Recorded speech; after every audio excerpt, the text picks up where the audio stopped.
إن الحمد لله نحمده ونستعينه ونستغفره ونعوذ بالله من شرور أنفسنا ومن سيئات أعمالنا من يهده الله فلا مضل له ومن يضلل فلا هادي له وأشهد أن لا إله إلا الله وحده لا شريك له وأشهد أن محمدًا عبده ورسوله لا نبي بعده. قال الله تبارك وتعالى في كتابه الكريم: أعوذ بالله من الشيطان الرجيم. يا أيها الذين آمنوا اتقوا الله حق تقاته ولا تموتن إلا وأنتم مسلمون. يا أيها الناس اتقوا ربكم الذي خلقكم من نفس واحدة وخلق منها زوجها وبث منهما رجالا كثيرا ونساء واتقوا الله الذي تساءلون به والأرحام إن الله كان عليكم رقيبا. يا أيها الذين آمنوا اتقوا الله وقولوا قولا سديدا يصلح لكم أعمالكم ويغفر لكم ذنوبكم. من يطع الله ورسوله فقد فاز فوزا عظيما. أما بعد، معاشر المسلمين جماعة صلاة Jumat rahimani wa rahimakumullah, أوصيكم ونفسي الخاطئ المذنب بتقوى الله faqad fazal muttaqun. Khatib berwasiat untuk diri pribadi dan juga kepada para jamaah sekalian agar senantiasa bertakwa kepada Allah Subhanahu wa taala. Bertakwa dengan takwa yang sesungguhnya. Bertakwa dengan cara menjalankan perintah-perintah Allah dan menjauhi larangan-larangan Allah dimanapun dan kapanpun kita berada. Dan ingatlah ma'asyiral muslimin, takwa inilah yang akan menghadirkan barakah, keberkahan dan terangkatnya segala macam musibah yang kita alami ini. Takwa inilah satu-satunya bekal yang akan menyelamatkan kita tatkala kita berpindah dari alam dunia ini menuju alam barzakh sampai kita menuju Allah Subhanahu wa taala. Ittaqullah. Takwalah kalian kepada Allah haqqa tuqatih, dengan sebenar-benar takwa. Ma'asyiral muslimin, a'azzallahu ayyakum. Di dalam kitab Sunan disebutkan ada satu kisah yang tentunya akan saya sampaikan secara ringkas, di mana ada salah seorang sahabat Rasulullah sallallahu alaihi wasallam yang terluka kepalanya dan dia juga mengalami ihtilam, mimpi basah, sehingga kondisinya menjadi kondisi yang junub. Dan orang yang junub cara bersucinya adalah dengan mandi besar. Dalam kondisi kepala yang pecah terluka ini, dia pun kebingungan kalau dia mandi akan membahayakan dirinya. Namun dia bertanya kepada sahabat-sahabat yang lain, apakah ada rukhsah bagi dia untuk menghilangkan hadas besarnya tanpa mandi, artinya dengan tayammum. Dijawab oleh sebagian, Anda tidak boleh membersihkan diri dari hadas besar kecuali dengan mandi besar. Akhirnya sahabat ini karena punya, sahabat Rasulullah SAW, kecapaannya hamasah, semangat yang luar biasa dalam beragama. Dia pun khawatir dan mengikuti fatwa tersebut, dan akhirnya beliau mandi, dan ketika mandi beliau pun wafat karena penyakit yang dideritanya. Ma'asyiral muslimin, ketika berita ini sampai kepada Rasulullah sallallahu alaihi wasallam, Rasulullah sallam murka, marah. Rasulullah mengatakan, qataluh, kalian telah membunuh dia. Ala, kata Nabi, yas'alu idza lam ya'lamu. Kenapa mereka tidak bertanya dulu ketika mereka tahu? Inna shifa'al 'ai as-su'al. Sesungguhnya penyakit dari kebodohan adalah bertanya. Ma'asyiral muslimin, a'azzallahu ayyakum. Kisah ini kalau kita tarik dalam kehidupan kita di saat ini, sangat penting untuk disampaikan dan relevan, terutama dalam kondisi umat Islam pada saat ini, di mana otoritas keilmuan sudah tidak menjadi hal yang diagungkan. Saat ini setiap orang berbicara tentang hal yang dia tidak faham tentang masalah itu. Orang yang tidak punya latar belakang keagamaan berbicara tentang masalah salat, berbicara tentang kondisi-kondisi yang dialami oleh umat Islam. Orang yang baru bisa berceramah, berbicara tentang ini dan itu. Orang yang tidak memahami sedikit pun tentang ilmu medis, berbicara tentang medis. Dampaknya apa? Dampaknya adalah kematian. Dampaknya adalah kekacauan. Maka Allah memberikan solusi, fas'alu ahla dzikri in kuntum la ta'lamun. Bertanyalah kepada ahlu dzikr, kepada ahlinya.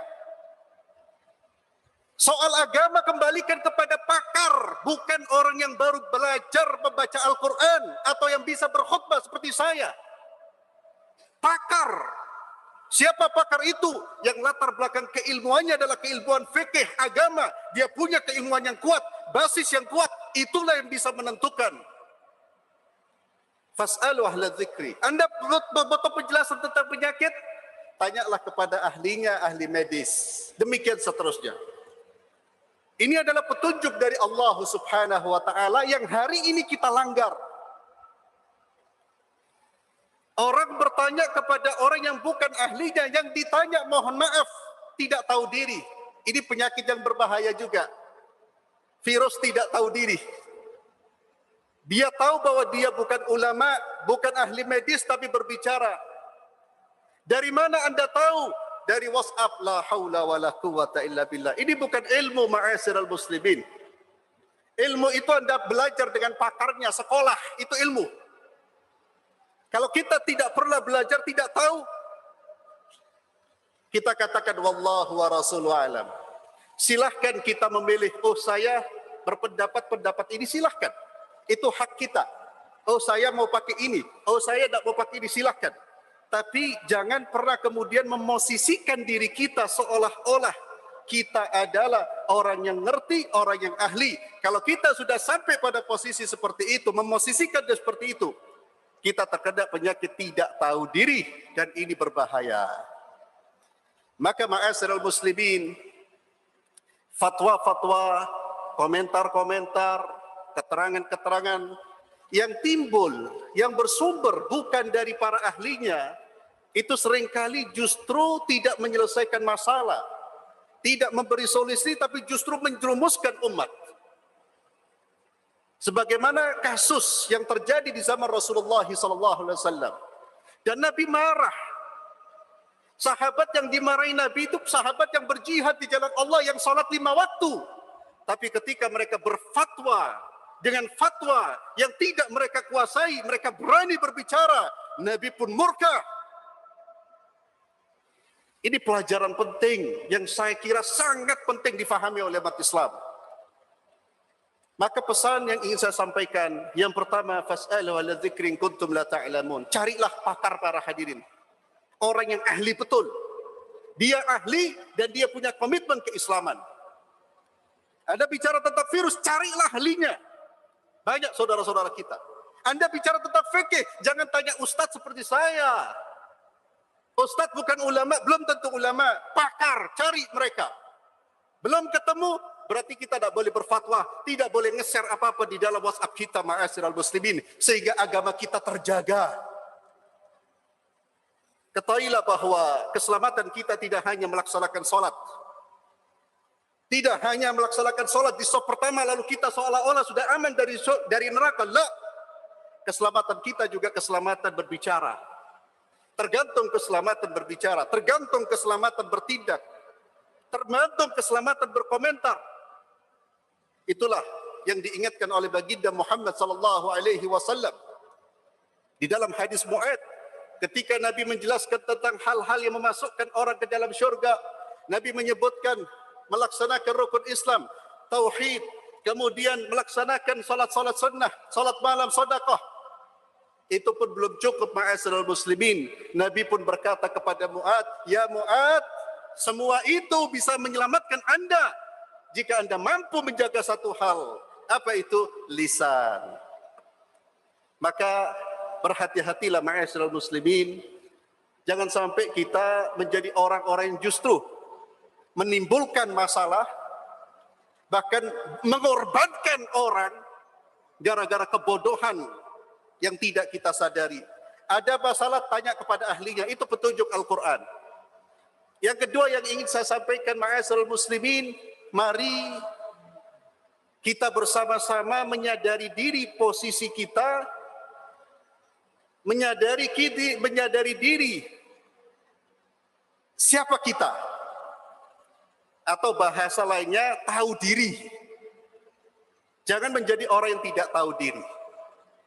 Siapa kita? Oh, saya bukan siapa-siapa, berarti ya memang jangan menjadi ulama, jangan menjadi ini dan itu, tapi belajar dan belajar menjadi orang yang tahu diri sehingga tidak jatuh dalam sikap yang dilarang oleh Rasulullah SAW, wa ijabul mar'i li nafsihi, dia kagum dengan pendapatnya, dia bangga, ujub dengan pendapatnya, yang kemudian itu dapat menimbulkan permasalahan di tengah-tengah umat.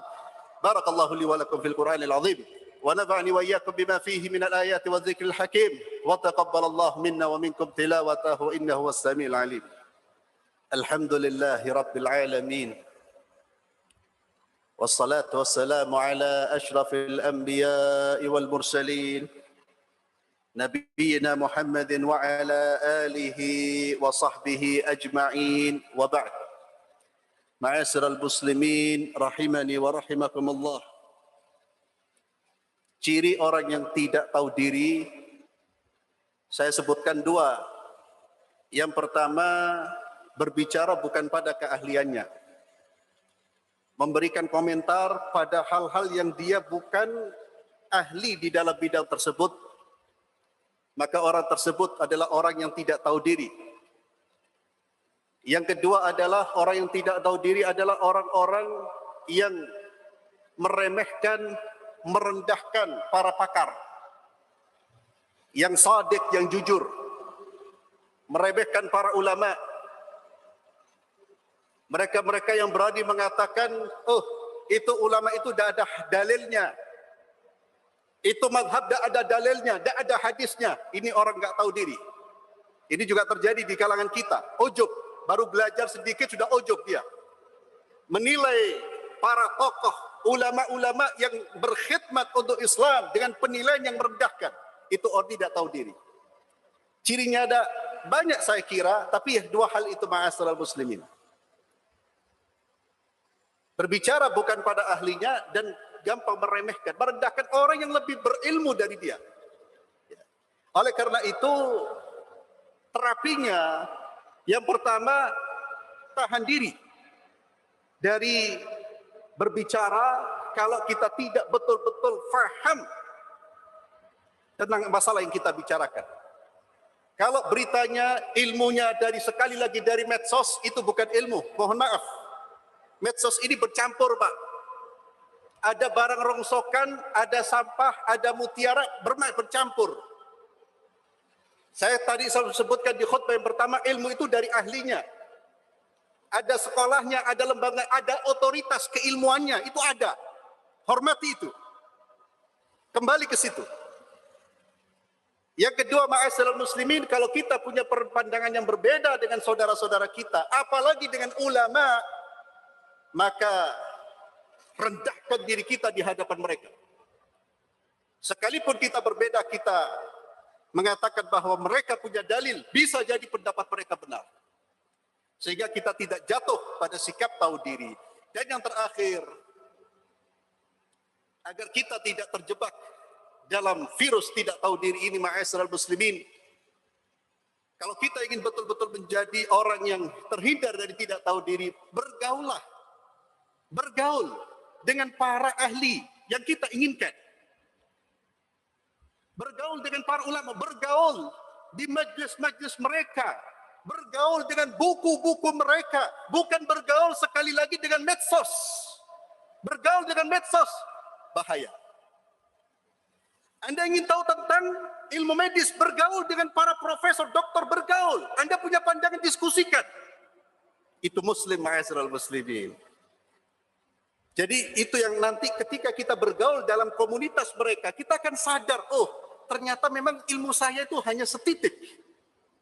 Tapi ketika kita jauh dari komunitas-komunitas ilmiah seperti ini, maka kita akan terus merasa bangga, ujub, apalagi syaitan itu salah satu pintu yang dimasuki untuk merusak keimanan orang-orang yang beriman, orang-orang yang saleh adalah ujub. Maka fas'alu ahla dzikri in kuntum la ta'lamun. Tanyalah kepada para ulama, para ahlinya kalau jika tidak tahu. Ini yang bisa saya sampaikan. Mudah-mudahan bermanfaat dan mohon maaf jika ada salah kata dari saya. Kita akhiri khutbah Jumat ini dengan berdoa kepada Allah Subhanahu wa taala. Kita mendoakan semoga Allah mengangkat penyakit yang ada, penyakit yang dirasakan oleh sebagian saudara-saudara kita, dan juga kita mendoakan saudara-saudara kita yang diwafatkan oleh Allah Subhanahu wa taala. Mudah-mudahan Allah angkat penyakit mereka, dan yang wafat Allah masukkan mereka ke dalam syurga Allah Subhanahu wa taala. Allahumma salli wa sallim ala sayyidina Muhammad. Allahumma ya Rahman, Allahumma ya Rahim, Allahumma ya Karim. Allahumma inna nas'aluka ridhaka wal jannah wa na'udzu bika min sakhatika wan nar. Allahumma irfa' 'anna al waba' wal bala' wa sayyi' al asqam. Allahumma ighfir lil muslimina wal muslimat wal mu'minina wal mu'minat al ahya'a minhum wal amwat innaka sami'un qaribun mujibu da'wati ya qadi al hajat. Allahumma inna nas'aluka 'ilman nafi'ah ورزقا طيبا وعملا متقبلا. اللهم إنا نعوذ بك من علم لا ينفع ومن قلب لا يخشع ومن نفس لا تشبع ومن دعوة لا يستجاب لها. ربنا آتنا في الدنيا حسنة وفي الآخرة حسنة وقنا عذاب النار. وصلى اللهم على سيدنا محمد وعلى آله وصحبه وسلم والحمد لله رب العالمين. أقيموا الصلاة.